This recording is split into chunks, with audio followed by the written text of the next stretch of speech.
We all know, we all love the man Gideon, but this is his first appearance, and well, he's pretty much the least popular person out of the people who made their first appearance. This is the first appearance of Deadpool and Domino, and like I said, Gideon. Okay, so New Mutants number 98, guys. Before Jamie goes into the synopsis, I'm going to give you the rundown on credits for who helped create this wonderful book.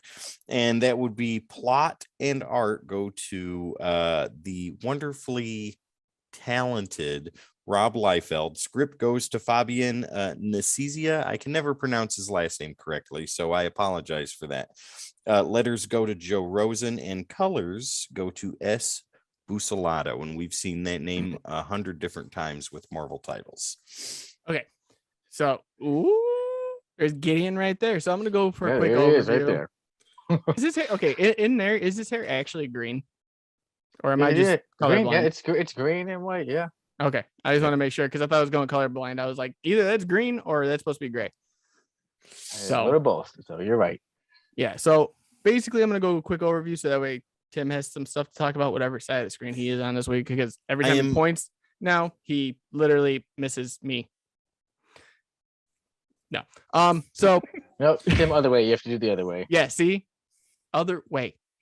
Yeah. No, there we go. Okay. Yeah, whatever. There we go. Yeah. So, basically, we start off with Gideon. I really don't know much about his character. Like, I never really did. I don't know much about the New Mutants other than the fact that this was Deadpool's first appearance, and then I didn't realize it was Domino's in there too. Like, no idea. So basically, to me, Gideon at the beginning, I have no idea what's going on with him. We go into the we see Cable and everybody else, and they're talking about reforming the team and what happened with who and what they're going to prepare for. Don't know really the premise behind it, so I'm kind of still fresh. I'm still new to this one particular issue. Leading into that, Deadpool shows up, and it's pure, and this is what I love, it's just pure Deadpool. Like, he's hitting people with like tasers coming out of his arm like he's Spider-Man, just being himself. He's basically telling Cable that he's coming to take everybody out because of the fact that he was hired for it, and guess what? They paid me money. So you're dead. We get Domino coming in and basically taking out Deadpool, and we kind of see Deadpool tied up, and Cable and Domino are kind of going back and forth asking, everyone's asking how they know each other, and they're like, we'll get to that later. Near the end more, we kind of get like, I want to say it's kind of like when Deadpool 2. Remember when they're going through for the X-Force and they're like picking the team? Mm-hmm. We get a bunch of characters that I've never seen before either. And they're trying to go through and pick a new team. And there's a couple that were even in there that were like, yeah, so that person we like, but we don't want to take them. They're kind of a loner and they do their own thing. Well, this person, has this set power, so we can keep them. Like I said, I don't really know how to explain this book because of the fact that there's something going on in the middle of it, and I did not know. But with the premise of Deadpool and reading through it and trying to kind of catch up and then doing some research after the fact, it definitely made me feel like I'm so glad that Deadpool's kept the same persona over the years. Like, nothing's really changed from him besides the fact that I haven't seen the little Spider-Man taser anymore. And the fact that, he has feet now. So that's a plus. But overall, if I had my biggest draw to it was that Cable and Domino interaction, and also the Deadpool when he came in. My biggest downfall is obviously Rob Liefeld was hiding his feet the entire time. I think we got one panel where Deadpool's up in the air and it's kind of like a triangle and a hoof thing going on, like a half moon. Yeah, it was good. It was good and it has moments. So if I had to give this an overall rating, I would definitely give it an 8 because of the fact that I want to get into it more. I was going to go higher a little bit because of the fact that I was like, oh, it's Deadpool and it's the same Deadpool that I know, but it's a solid 8 for me. I really can't go too much into it because, like I said, if I would read the whole thing through, I'd probably be like, yeah, it's an easy, 10 or 9 for me. But right now I'm at an 8. Fair enough. So an 8 for Jamie. Tim, Okay, what do so you think? We already know you're impressed by the feet. Yes. I'll just say this right now. The artwork stood out to me a lot more than the writing did. For Liefeld's first official taken over, like the writing in this, the only thing Fabian did was wrote dialogue. But the entire plot was done by Rob Liefeld. This book makes 0 sense, absolutely 0 sense. If you're coming in not reading anything from before, it's confusing, and Deadpool just shows up randomly. There's no panels before that have Tolliver Trask or whoever saying, I want you to go kill Cable, Deadpool, and Deadpool saying, yeah, okay, I'll do it. A cool thing is that this is the start of Deadpool, and you can see some things in the couple of pages that the fight takes place in that are very typical of Deadpool, and I like that a lot. However, the artwork was inconsistent during that fight scene. Half the time his suit was drawn with the black and the red, the other half it wasn't. So that really kind of took me out too. And then there was Are you talking about the panel where he was like he's tied up sitting on the ground and he's just all red? Yeah, and his nothing was on his back, none of the black stuff. Maybe that's right here, right? I got it literally. Yeah, look at that. Yeah. And then there's pages before where color changes have been made and things like that, or he just decided not to do it. There were parts in the book where Liefeld's artwork was really, really good and very detailed. I don't say that a lot about the stuff he does, but I was impressed here. I think this is Liefeld at the top of his game. And he just got better with X-Force when New Mutants eventually ended and X-Force took over. And I think he was great there. But just the writing, dude cannot write, dude cannot plot, and dude doesn't need to be doing that. He just needs to focus on pencil work. You do know we read New Mutants 98, right? Not Youngblood #1. Youngblood #1 was worse, but you gotta pick Hassan Hussein out of your mind, man. He's not here. He's not real. For the writing on this book, I give it a very flat 5 out of 10, and I was being generous. But the artwork, however, I think there was a lot of work put into it. I think there was a lot of effort done, and it gets a very solid 7 out of 10 for me. So overall, this book gets a 6 out of 10. 6 out of 10 for 10. Yep. All right. Now we move on to me.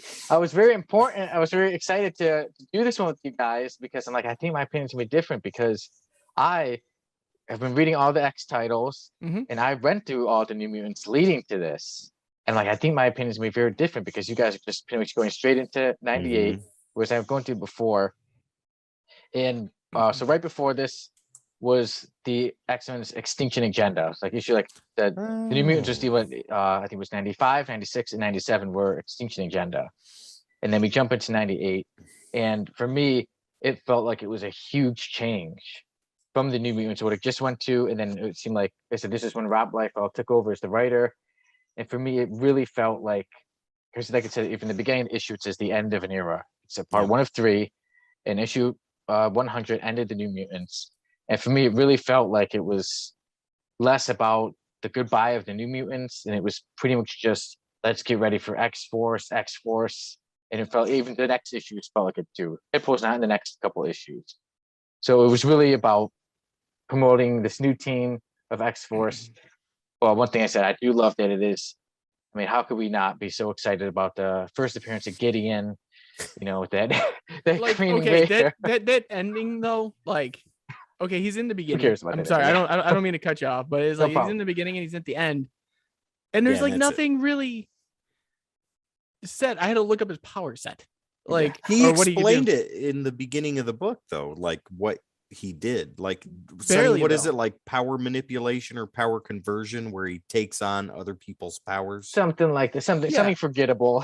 yeah, that's the thing. Like, and We I had know- to look it up to see like exactly what I basically formed it in my head that he's Taskmaster. Pretty much, yeah. Yeah, But for so- mutants. Sorry, Sonny, I didn't mean to. No I just problem. had to get that out. We're having a good time. But yeah, Gideon, obviously, even jokes aside, he was rather forgettable.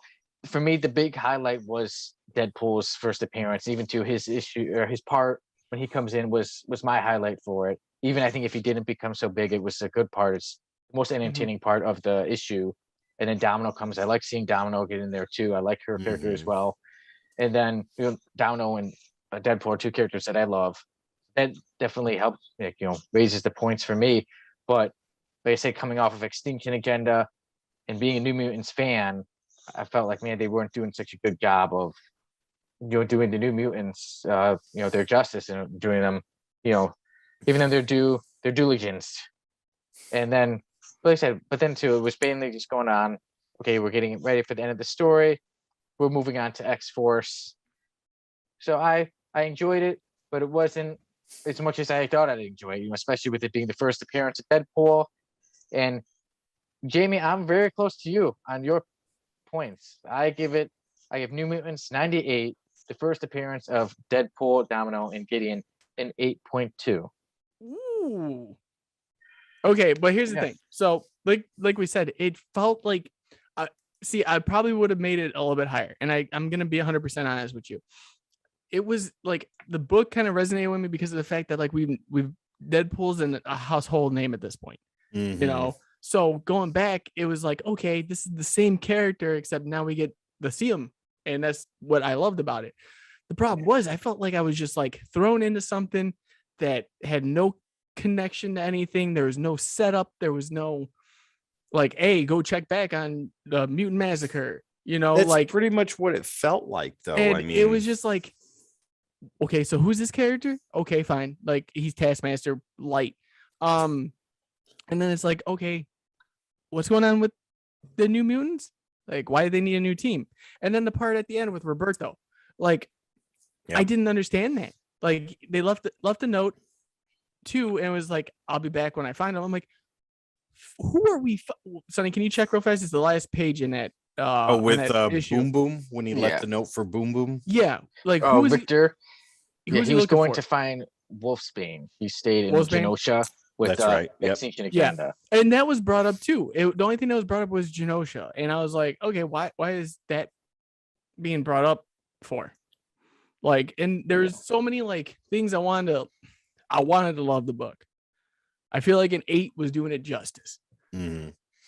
But I wanted more. Now you've ruined my life, and I have to read it in its entirety because I need to know what led up to all of this. Because now I'm like, okay, I'm in. Extinction Agenda is a really good X Titles storyline. And that's the though, thing, I don't so- want to read X Titles.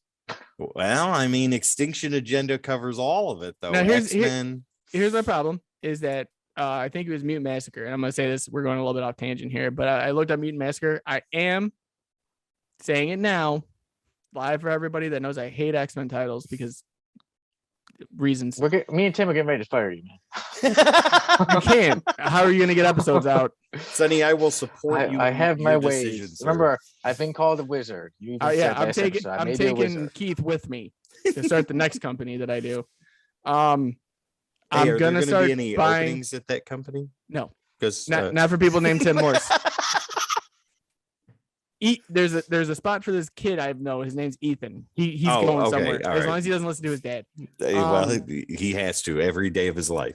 Well, then he's never gonna make it. Anyways, But no, He's gonna be No. like, Dad, you're fired. yeah, he's gonna walk up. You're fired from being my father. wow. But I'm gonna actually start buying the single issues of Mutant Massacre because I looked at what the trades encapsulate and there's issues missing. Mutant Massacre is a perfect introductory story for X-Men to get And into. Onslaught. I don't know which one I want to start with first. I do I Mutant go Massacre. Yep. Onslaught's after everything, like Dear after God, Age of okay. Apocalypse, after the wedding. Sonny, yeah. Sonny, during that time, is that when Silvestri's doing the artwork for X-Men? For Onslaught or for Mutant Massacres. Is that when he comes in, or does he come in after that? Because I know it's around that time when they're in Australia really. and stuff and fighting the Brood and all that jazz. If it's Australia, because if Australia was a little bit after the then that's what I'm trying thinking. to remember who it was. Yeah. Okay, but yes, my point is that I'm gonna start getting them. I gotta figure out where I want to start. Obviously, Mutant Massacre is where I'm going to. Yeah. You won't be disappointed. And I'm gonna do it issue by issue till I have them all, and I'm gonna read it. Nice. Yeah, good luck. Enjoy, man. There's some cool appearances by other characters as well. I already looked at the pricing on it, and it's gonna be issue by issue. It isn't gonna be like I'm buying it all right now. So it's gonna take me a bit. Enjoy. All right. So New Mutants 98. Jamie, you give it a solid 8 out of 10. Sonny, you give it an 8.2. And I am on the low end of the spectrum here and give it a 6 out of 10. You're a horrible person. Kadan Hussein would be very unimpressed with you. He's fictional, so he can be. No, did you take your meds? Because now you said he's fictional. Before he was real. What time is it? Not late enough. I don't even have a watch on, guys.